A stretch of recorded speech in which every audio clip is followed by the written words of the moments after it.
It was so funny. I was on Jimmy Fallon and Robert De Niro. It was a 10th anniversary. So Robert De Niro, they were like, would you mind being a second guest? And I was like, why? They go, because it's a 10th year anniversary and it's Robert De Niro. He's the first guest. I go, of course. And then I thought, God, I really am sexually attracted to Robert De Niro. Like, I was like, fuck, I don't even want to be in the same. I've already made advances towards him publicly. Like at the Critics' Choice Awards, I talked about how I wanted to, I think, sit on his face or something. I don't think I said it that way, but that's what I was thinking. And so I don't want him to see me. You know what I mean?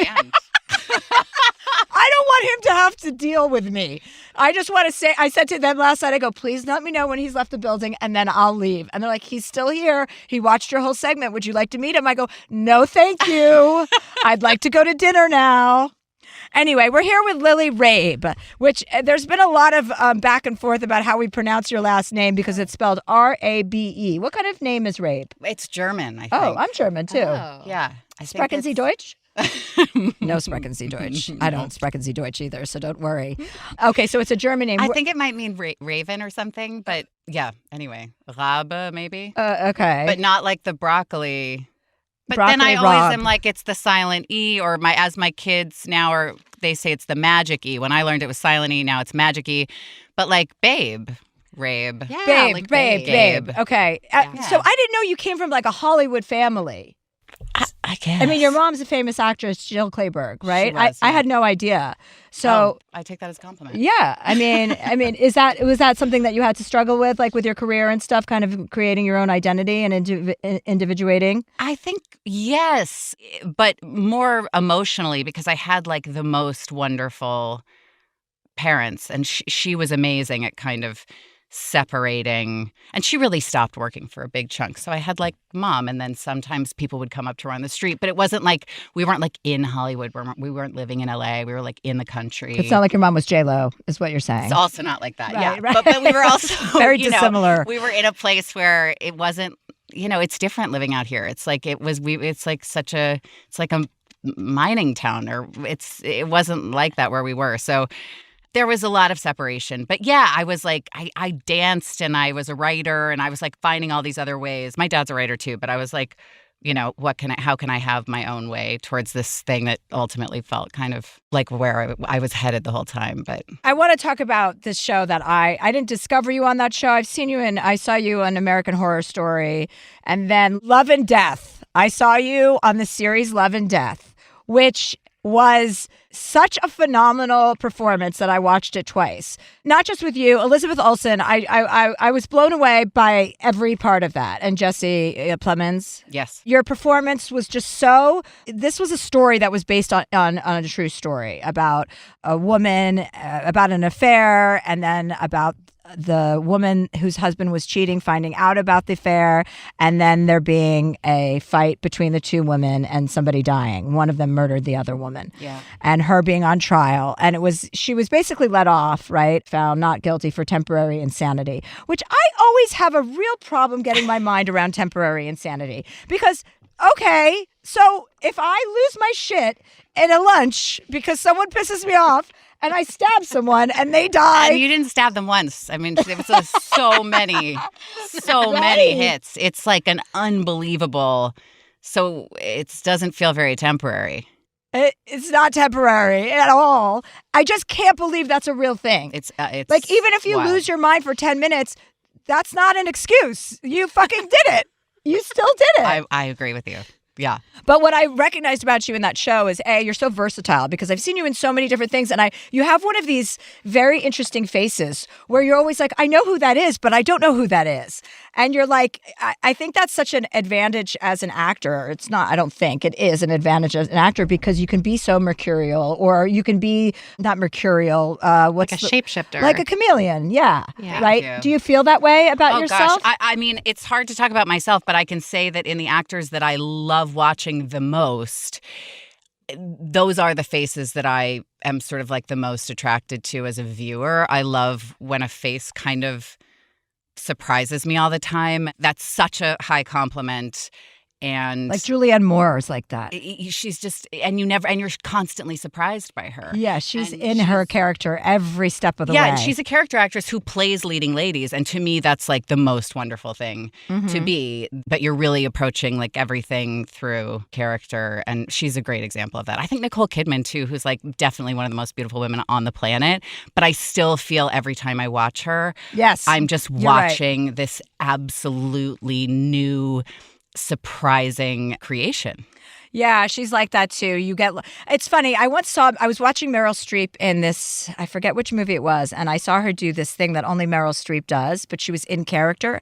And I got so upset because I was like, wait, you just revealed that you're Meryl Streep. She does this thing where she like scratches or touches her nose. It was some gesticulation. And I remember being so upset with her. And then I was like, you can't be upset with Meryl Streep. Stop it. Like she's a gift to all of us, the gift that keeps on giving. She is. Talk about somebody who like cannot, every time that woman does anything, she should be nominated just by being around for this long and being so revered. But I did see that you're directing your very first project. This is your directorial debut? Yes, co-directorial debut with my life partner, baby daddy. Baby daddy. Yeah. Also, we worked together a lot, and then we directed this movie together. I was in it. He's in it very briefly. I was in it a lot. It's called Downtown Owl. Yes. And where is it streaming? It's on Apple and Amazon, and there's one other one that I'm forgetting. Oh, I didn't know that you could do that. You could put it on multiple platforms. It is on multiple, but you have to buy it. Oh, okay. Oh, or rent it. I see. Rent it. Okay. Well, buy it. Don't rent it. Buy it. Okay, buy it, everybody. But it was adapted. I optioned this Chuck Klosterman book many years ago. I had done the audiobook when I was like doing a lot of theater and wanted to make a little extra money. I asked my agents how I could do that. And they said, well, audiobooks are, some people love them, hate them. I loved doing them.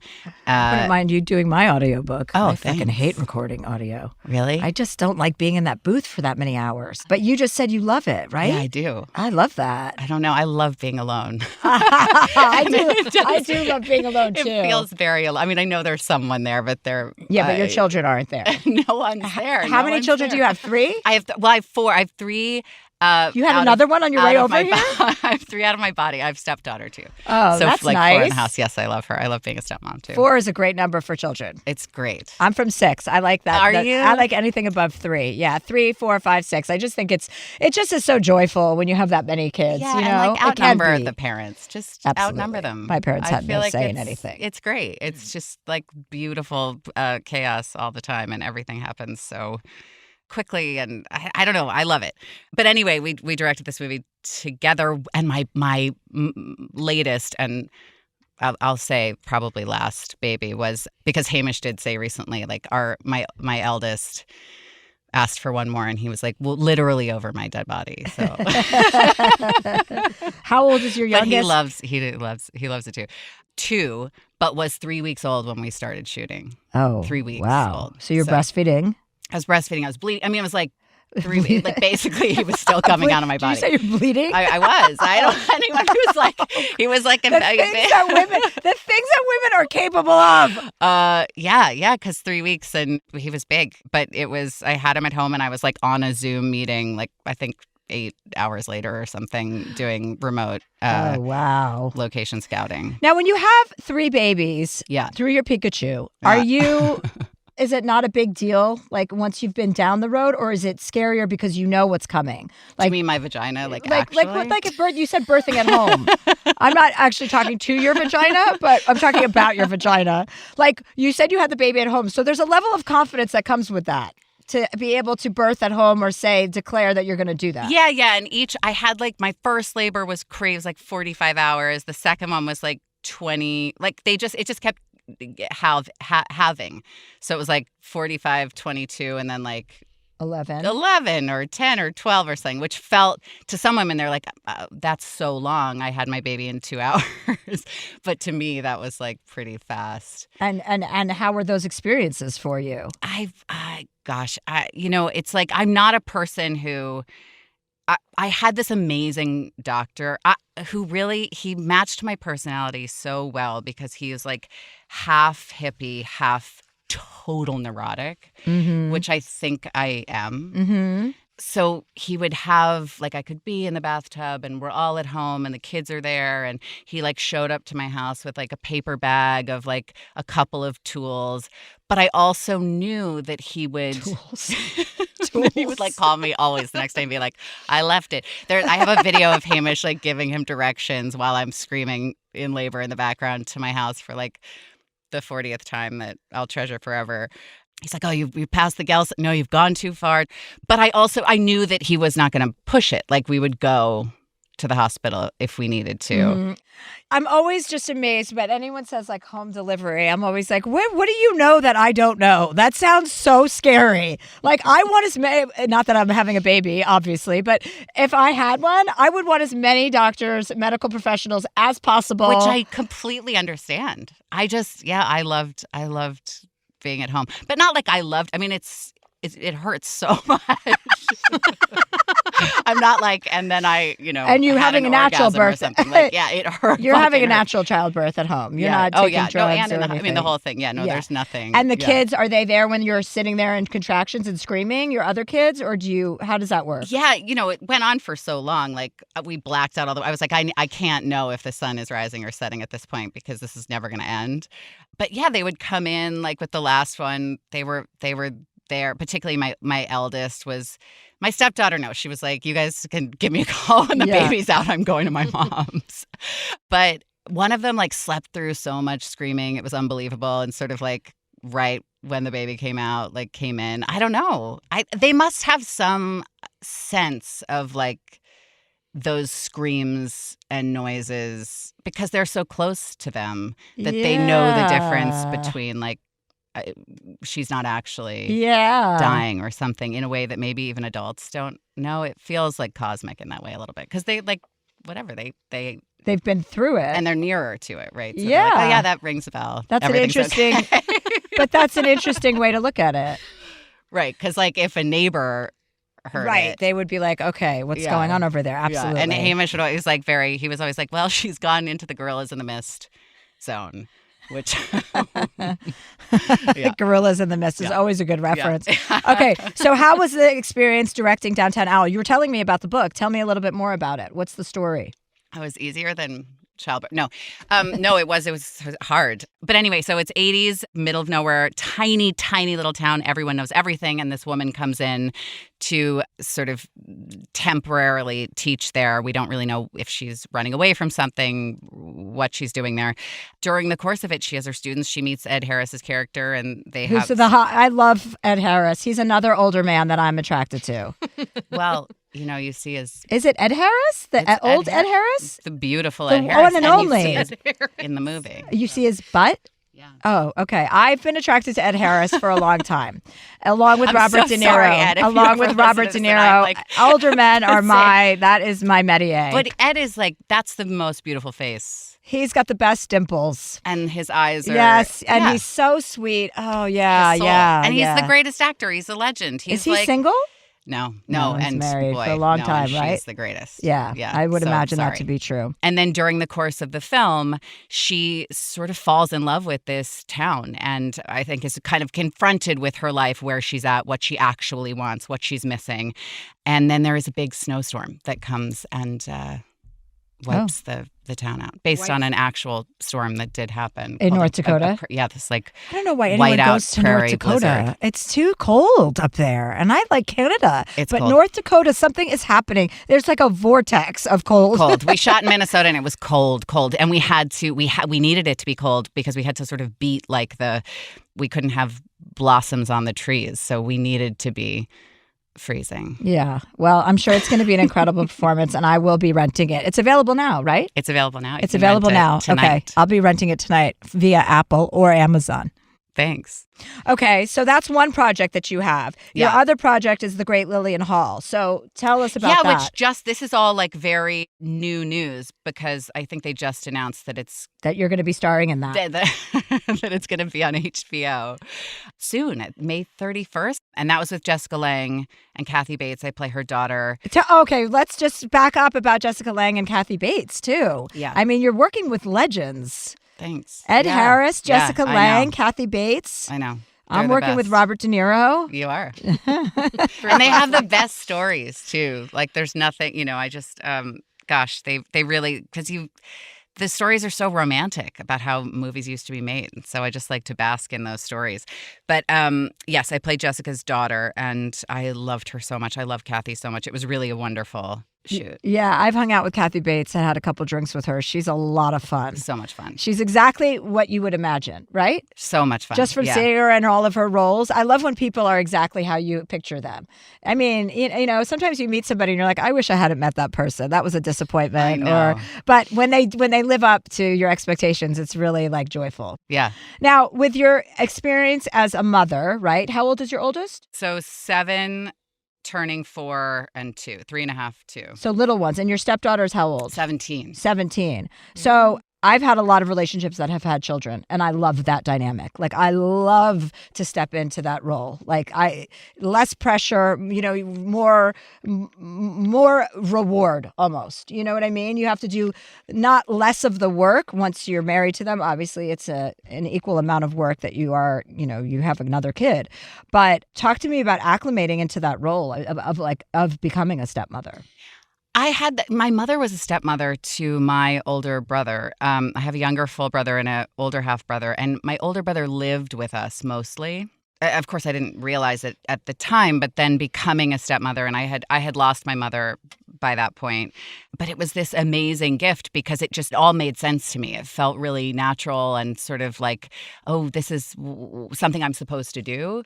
Because I don't really have a lot of stepmother friends, I've realized. But I kind of communicate in the way that one does with my mother about the experience, even though she's not around. Like I'm constantly reflecting or getting these hits of like times that she was a stepmother, which was all the time, basically. So I love it. It can be tough because I'm the third vote. Like if there's a decision to be made, I know I'll get like the third vote. Mm-hmm. But I also get all the truth. Like I know the truth about everything that's going on. Right. I can relate to that as an aunt. I get all the truth. Yeah. Yes. It's a very maternal role to be in, right? Even though it is a maternal role, but like that's where your maternal instinct comes in, with younger women, younger girls. For me, I know especially like I feel very, very protective of young women and helping them bloom, helping them with their confidence and like helping them come into their own. Like there's nothing better than like a 16, 17-year-old girl that's blossoming. My ex-boyfriend had 2 girls. One of my ex-boyfriends had 2 daughters. And I'm so close still to one of them. And we broke up like 10 years ago. She's in her 30s now. Her name is Alessandra and she's my baby. Like she is my baby. Yeah. Like I don't look at her as a friend or as a younger sister. I look at her as my stepdaughter, and I don't know why that lens helps me to like prioritize her, but just because she is like that, she has a special position in my life that nobody else has. Well, she's so lucky to have you. It's like it's a really wonderful dynamic. I'm so grateful for it. How did you meet your husband? Well, I met him because he had worked with my mom, actually. But I met him. He said I was like texting the whole time. Like we just met. I didn't get to know him.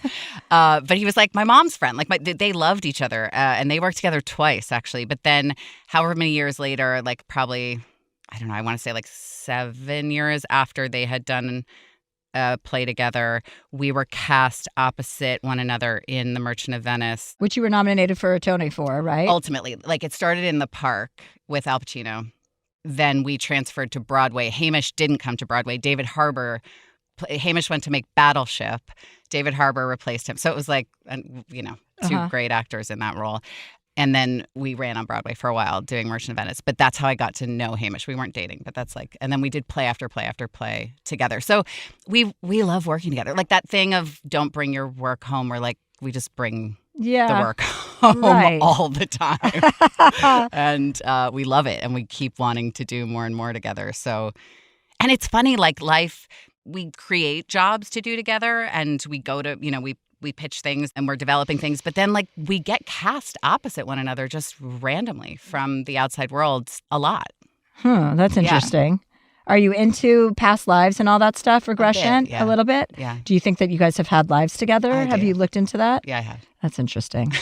I'm starting to believe it because the stories you hear are just like, they're just ridiculous, you know? Not even that book, Many Lives, Many Masters is a book we've mentioned a lot, which everyone, I'm sure you've read. But beyond that, like the stories that I hear about past life regressionists, I'm like, oh God, I just really don't want to fucking come back again. So I'm trying to make this the last visit, you know? Every time I hear someone tell a story, I'm like, oh no, I'm going to be born somewhere in some country that I don't want to be in, and it's going to be a struggle. Well, maybe this is the one. Well, so I talked to a guy and he goes, if you want this to be your last life, you got to double down on your spirituality, like double down and get as spiritual as possible. And I was like, all right, I'm on that road and I'll take it more seriously. So, it makes sense. This would be a good last one. Like you're really going out with a bang so far. I'm so grateful for this life. I'm so happy. I just want to go to sleep now. I mean, not now, but when this is over, I want to go to sleep peacefully. Okay? She's tired. And on that note, we'll take a break and we'll be right back. This week, we'd love to get questions from anyone with parenting questions or step-parenting questions. We'd also like to hear from any trans or non-binary folks who would like advice from Chelsea, whether that be about friendships, dating, work issues, or anything else. Write into dearchelseapodcast@gmail.com. And we're back with Lily Rabe, who is a delight and so talented. I mean, that's where you started, was the theater, right? I mean, Everybody knows you from that. I mean, you've been in so many plays. And you must just really love doing that. I really love it. I really miss it. It's been a long time since I've done a play. I never thought I would be away from the theater for this long. And what is it about it that you love? You know, it's like I love process so much. I hate being done with things. I hate letting go of things, which is a total blessing and curse. But with the theater, when you're doing a play, you're just in process the whole time. You never have to sort of, you're never like moving on from the scene or handing it over. You get to revisit it the next night, next night, and keep trying things and have the experience of what it is to say those words in front of a completely different sea of people and have that relationship. And I love that. And then it's sad because when it's over, it's like those sand sculptures, like, it's just gone. So just an interesting metaphor for life, really. Mm-hmm. Yeah, rather than like, and then I had it on the other side editing this movie where I would be looking at Ed Harris and I'm like, but I have 4 takes that are like, they're all the greatest things I've ever seen. And I have to choose one, and you know which one it should be. And there's a reason for it. And the movie is sort of talking to you in the edit. And that was such an amazing process. But I find that, I that like choosing the best, it's like, well, there is no the best. But then the rest of them just, they have to disappear. And at least with the theater, you're like, well, I tried that and I'll try this tomorrow. I'll try something different tomorrow. Yeah. Okay. Well, let's take some callers, Catherine. Shall we? Absolutely. Well, our first question comes from Heather. Heather says, should I change my son's name? Dear Chelsea, I'm on a bit of a sticky wicket. I'm a single mom by choice with a boyfriend who's been in the picture since I was 5 or 6 months pregnant. We dated before I decided to have a baby, broke up, and he came back after finding out I was pregnant thanks to Facebook. He's been a father to my son, and an amazing one at that. He loves my son, now 3, more than anything, and takes great pride in his relationship and care of him. He's changed diapers willingly, picked him up when I got stuck at work, and just been super attentive in a good way. The irony is, the part of the reason that we didn't work out in round 1 is he wasn't sure he wanted kids. Well, apparently he did, and my son is equally in love with my boyfriend. It's a really beautiful thing to watch. Here's the issue. We were talking recently about the future, and he thought that if we get married, we'd both change our last names to his, Berger. I thought he knew that my son and I would keep my last name, which is Cook.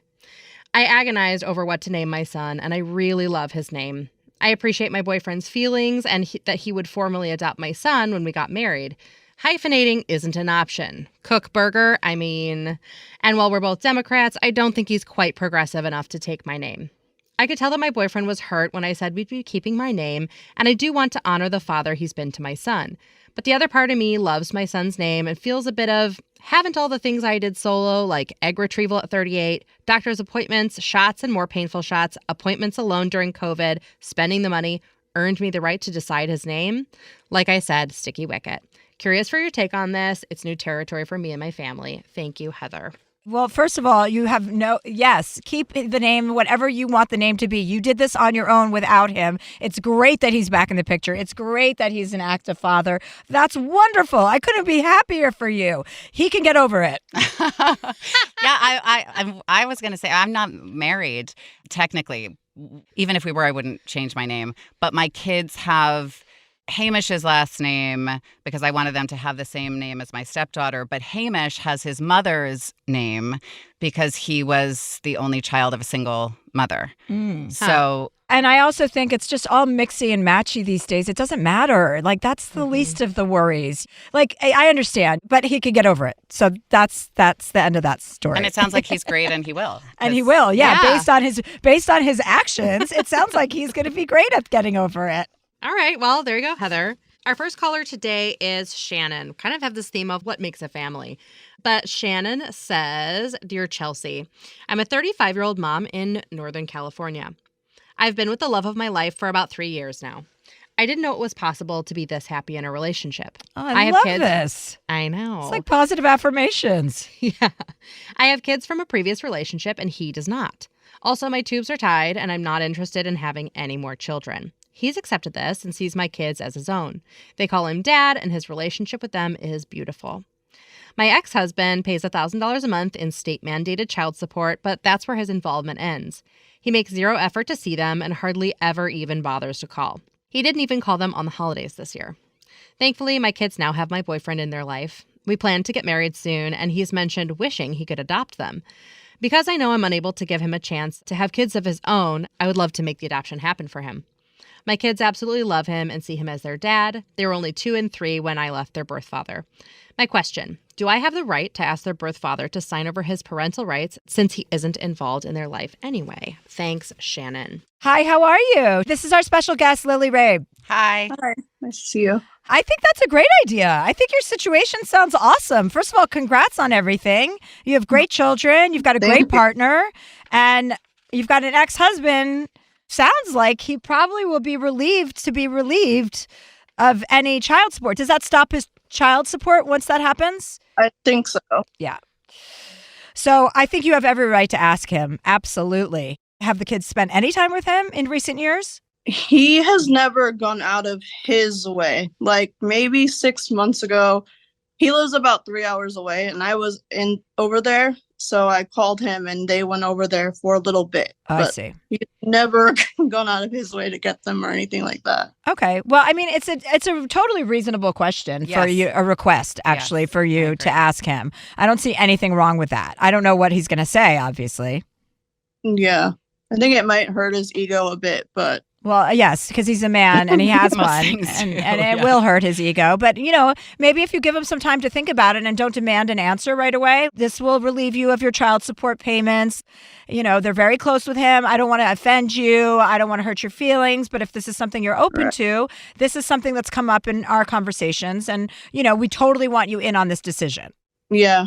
Okay. Inclusivity. Bring him into the decision making. Make him feel like he's actually having a say in it. Yeah. And he has other kids now. So I know he would love to spend his money on them. Great. Mention that too. Yeah. That sounds like that will work in your favor as well. Yeah. Yeah. And emphasizing what a healthy relationship your kids have with your boyfriend and that, I think that would be great. Chelsea, do you think this is an email? Is this a handwritten letter? What kind of communication is this? I like an email. I don't know. I think emails are nice. Are you comfortable writing that kind of email or would you rather talk to him? No, I'd definitely rather it be an email or a text message. I don't think a text message is right to give up your children. But I think an email is more appropriate because you can make all of your points and then wrap it up nicely. Again, this is not my decision. It's up to you, but this is what we're proposing and this is what we'd be willing to do. And be very coddling to a man whose ego is, a factor. True. Yes. I don't want to say manipulate, but sometimes you have to manipulate men in order for them to think it was their decision. And that's not the advice that I would stand next to and be like, yes, I say that, but you know what I'm talking about. So just do it. Yeah. Okay. Yeah. One last thing I would say is if he is sort of upset about it at first, give it like 3 to 6 months and come back to him again with the same like loving kindness and like, we thought this would be great for you. It's your decision, but it would help make our house a home. Right. Yeah, give him some time to process. And make sure you accent the part about him being able to do this now with his new children. He can shift his focus and his money to them so that they can create the same environment that you guys have created in your home. Right. Okay. That's the kind of manipulation I'm talking about. Well, good luck with that. Thank you, Shannon. Thank you, Shannon. Let us know how it goes. Yeah, I will. Thank you. Okay. Bye. Bye. Bye. Lily, do you have any thoughts on that as far as making a house a home, incorporating family, maybe in a less traditional way? Listen, I guess we sort of I have a very untraditional home in a way because we're not married, but it doesn't. Are you not into marriage? No. You're not. We're not married. But maybe we'll get married. We had sort of like compelling reasons not to do it. Those reasons are becoming less and less compelling. And now my eldest is asking about it. But then the other day she was like, but why would you get married? You're already married. And I was like, right, kind of. I mean, that's sort of how I feel. But I think that this sort of, I don't know how to even define traditional. It's like, he was raised in a sort of theater commune. It was by a single mother. I guess mine was slightly more. My parents were married, but it was my dad's second marriage. We had my stepbrother living with us. They're artists. Like, I just feel like the definition of family values is a moving definition, and for everybody. Like what we're told is traditional and correct isn't right for everybody. And it's so personal. And I think so often it's like, what are you doing for other people? Often I will just call him my husband just for ease to take care of the other person. I'm perfectly fine to do it. But it's like, I want the other person to feel comfortable, because I have had people say when I'm like, well, my boyfriend, they're like, oh, what happened to the father? I'm like, no, the father. Yeah. So, but I feel like so much of that, or like, when divorces go well, but then there's all this, I don't know, the way you have to take care of other people is so much of it. And it shouldn't be like that. It should be you taking care of your family and whatever that looks like. I think that applies what you're saying to so many things, with babies, with pregnancies, with your dating. With the home birth question, it's like when people, I'm not like pro home birth. It was like right You're for a doula. Me, but I'm not, I'm very kind of wary of when people say, well, this is the way to do it. And yes, with pregnancy, well, this will happen. What do you mean this will happen? This is what happened to you. This is what, so yeah, it's like, it's just so personal and specific. And it's so nuanced for each person. Like every situation, every pregnancy is different for every woman. Like you're saying, every marriage, every relationship, every dynamic between a child. It's like there is no blanket assessment that you can have, which is what tradition kind of is a blanket assessment. Like you're going to have a husband, you're going to have a dog, you're going to have 2 kids, and you're going to be like there's all this. It's like a box, and the box is made to be broken open by other people choosing to do other things. And when people say, like, when you show up with, oh, when are you guys going to get married? Like, or when you get married, when are you going to have a baby? Like, that's so rude to say to people. And you have a baby and they're like, when's the next one? I know. It really, I've caught myself saying those stupid things to people because I'm out of ideas. Like, I've caught myself and going, why are you doing that? Why? Just don't say anything instead of being like asking such a predictable question. Yeah. Well, our next caller is Olivia, and she has a very unpredictable situation. Olivia is 54. She lives in Canada. She says, Dear Chelsea, here's the issue. I dated a man for 6 years and lived with him for 3 until I was served at work with a registered letter. Unbeknownst to me, he had stopped paying our rent for 14 months, and I'm on the lease. I paid him, and I paid the majority of our expenses, thinking that he was paying rent. Once I found out that he lied about this for 14 months and we owed over $70,000, I moved out. Good. Now I'm learning he lied about almost everything, including being legally married even though he was separated. The issue is we own a business together. I have to work with a proven liar and someone I don't trust. How do I cope with my rage when I watch him interact with all the same BS he used with me? The staff haven't caught on yet, and I worry about the business because he's incompetent. I can't afford to buy him out yet, and I love my job, except that I work with a con man. Any thoughts on how to cope with this situation? Olivia. Ooh. Hi, Olivia. Hi. This is our special guest, Lily Rabe, is here today. Hi. Hi. So, wow. This sounds like a script from a TV show or a movie. This is a terrible predicament you found yourself in. It is, and I'm not getting paid for it, so I wish it was a script. Well, let's start with the good stuff. Kudos to you for getting the fuck out of that house and not letting him manipulate you any further. That's great strength, good moves, and you made strong decisions. So good for you for doing that. And I know that must have been really difficult to find out all those things about him, someone you trust that is lying. So the status of the business, when can you get away from him? And what is the possibility of that happening? Never, because we're 50-50 partners, and he won't buy me out because that's his only link to me, and I don't have the money to buy him out. So I just feel trapped, and I have to see him 5 days a week. He's in and out of my office every hour. I can't get away from him. Well, you have to. So you have to figure out a way to get the money to buy him out. Have you thought about a small business loan, like going to your bank and actually getting a loan to buy him out? I could, but I just bought a place because I had to get away from him. And I've talked to 3 people in my life that are possible investors. So what I'm waiting for is maybe he will pull a shotgun clause, and then I'm out of there. He would have to offer me the money, then I would have to come back with the money. So I'm trying to tee up the money now so that if that happens, I have it ready to go. I just don't think I could get a loan because now that I've bought a house, right? I don't have the equity. Well, you do have the equity because you bought a house. Yeah, but there's not a lot of money into it yet, right? So I don't know. I could check into a loan. I mean, there's a legal argument for this also. I know that's costly as well to hire a lawyer, but this is also... I do have one. Oh, okay. And what is his take or her take on it? Well, he's saying that if he's not financially viable, that would be one way of getting him out of the business, right? Because I'm shouldering all the debt of the business because he has no credit. He can't get a credit card. So everything is put on my credit card. Oh, no. Until the business can pay for it. No. So I just put a stop on my credit card. I've locked it. And I said, supply a credit card or we just don't have the money. And also because of what he did with your money already and that you were $70,000 in the hole, like there is proof of that behavior. So there has to be a legal argument for you to regain control of the company, get him out or get him to buy you out. Well, you said that part isn't an option for him to buy you out.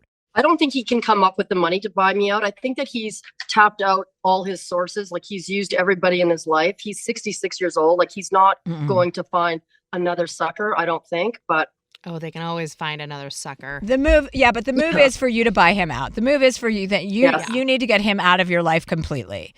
And I think so. There's a possible investor you're saying that might give you the money. Like the people want to be partners with me. That's what I'm looking at because. If I had 3 partners, and I have an accountant right now reviewing the books to make sure the books are good because it was his accountant.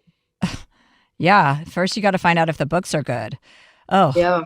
And I have a question in terms of just like when you said he's coming into your office every hour, why? With work things or just to torture you? He's actually delusional. He thinks that we're going to work on this. Things are going to get better. Just give me another chance. It's like, no. Are you kidding me? Can't you have to have some boundaries just in your workplace so that he's not coming in because it's your office. He can't just come in all the time. I mean, just to sort of protect your state of mind and your ability to do your job in the time before this all gets sorted. He's like a small child. I lock my office door and I have a window and he'll do like, hi, knock, knock, knock, hi. Like it's constant, right? So I'll open the door, like, what do you need? I just wanted to see, did you read that email?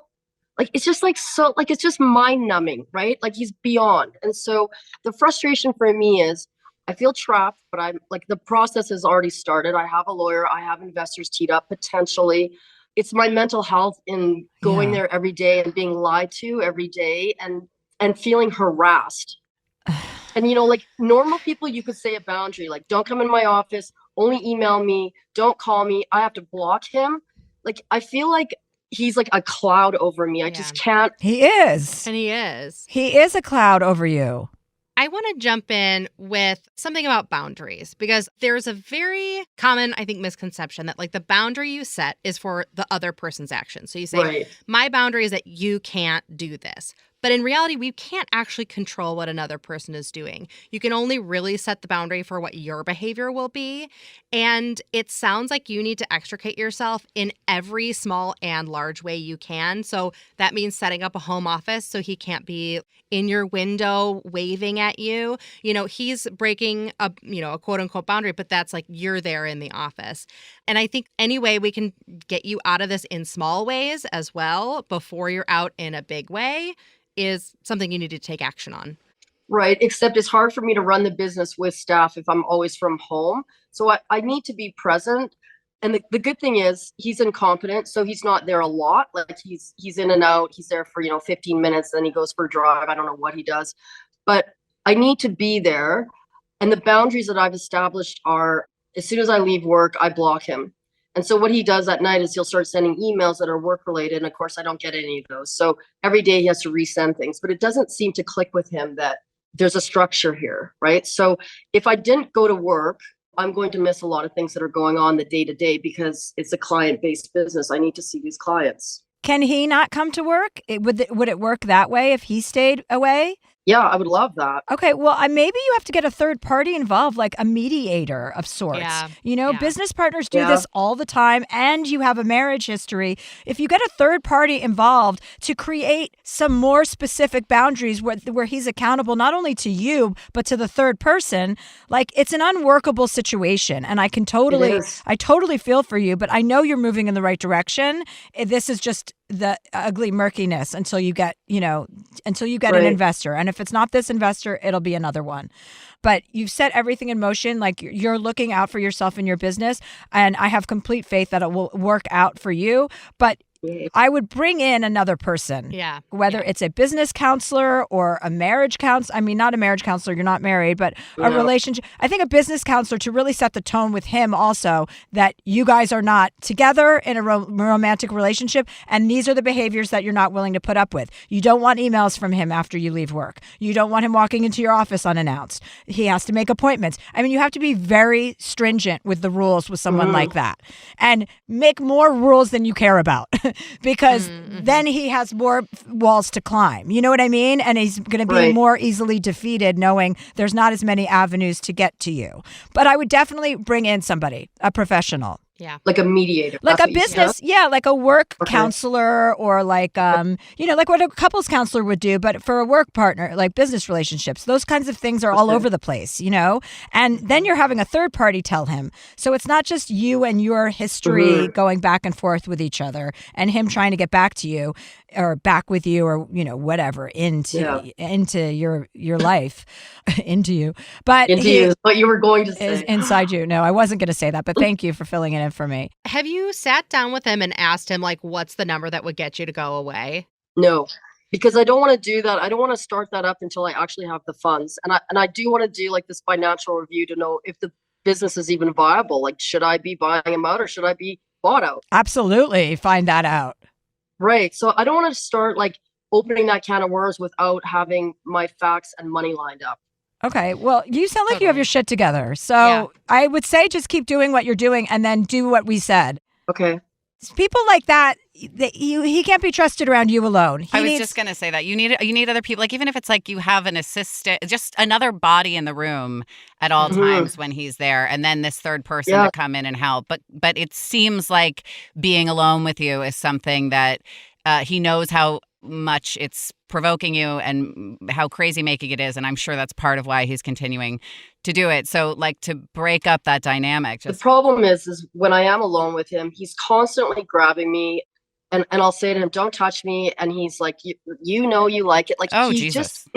You got to have another, that's harassment in the workplace. Yeah. So that's, to me, like his aggressive tendencies with me, like grabbing me and saying like, don't worry about it. You know, you like it. You know, we're going to get back together. It's like, I start off my day every way. Like, I'm not going to react to this. I'm going to stay calm. And then usually by 2 o'clock, I'm ready to fucking throttle him. And then I'm telling him how much I hate him. And then I feel like, oh, this is really good for the whole like staff vibe, right? Yeah, right. Exactly. I would really try he's got to not be at work. I know. He's really not going to, I mean, you're going to have to figure out a system where he's not coming in as frequently as he is. And that's a boundary you're going to have to set as a part business owner. I did ask him, I said, do you want to split days? Like I work Monday, Wednesday, Friday, you work Tuesday, Thursday, for example. We don't have to both be here. Well, no, he doesn't want to do that because then he doesn't have No. access to you. Right. But don't ask him. You have to Yeah. kind of state that this is the new mandate because he doesn't seem to respect the fact that you are not together anymore and that you're a Right. business owner and he's not being professional and he's proven himself to be untrustworthy. So these are all things that you need somebody else to be in the room as a witness so that there is actual like consequence. You know what I mean? So that there's accountability. And then what's the accountability? Like, you know what I mean? If he continues to act like this, then what happens? Nothing. He's still an owner. Well, I mean, there's an accountability in the terms of the 3-party. That's the first step. And you're right. He still is an owner until you figure out the situation. But you can't keep operating the way you can't just keep rebuffing his advances. That's not acceptable. He's 66 years old and he needs to hear and from whether someone. you were married or, I mean, it's irrelevant. He couldn't do that. He can't do that with anyone in the office. He can't do that. Right. Right.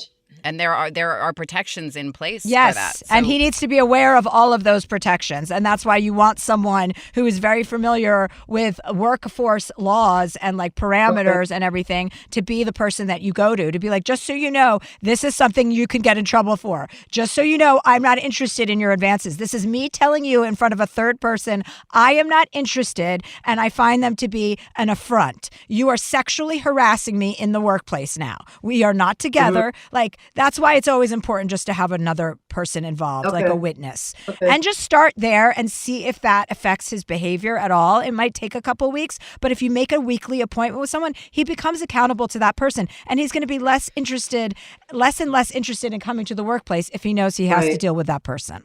Okay. It's worth a shot. All right. Well, I don't envy your situation, but I think that you're going to see your way out of it. Yeah. Okay. Well, thank you. Thanks for giving me that advice. Yeah. And good for you for getting the fuck out of that relationship. And now you'll get out of this one. Yeah. Oh, totally. Yeah. One of us will. Yeah, absolutely. All right. Godspeed. Thank you. Lily, why do you keep moving away from me? Oh, sorry. Yeah, you did it again. it's because my You're mic. making Oh me- wait, no. Yeah, you can move your mic. Yeah. There we go. Oh, you were going back to your microphone. Yeah. Oh, okay. Okay. I'm like, can God, bring is it it my to you. breath? Is it my body? I love being. I'm very. I get close.